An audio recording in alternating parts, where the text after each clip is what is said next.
με ενδιαφέρει ούτε η άποψή σας, ούτε τι πιστεύετε, ούτε τι λέτε. Ξεκάθαρα.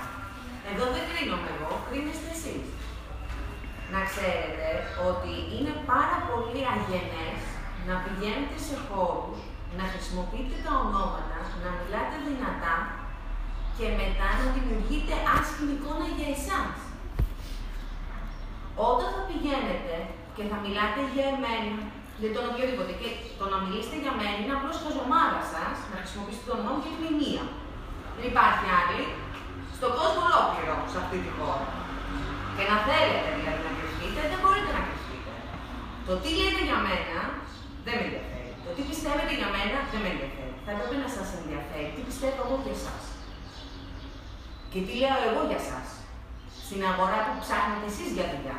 Δεν ψάχνετε.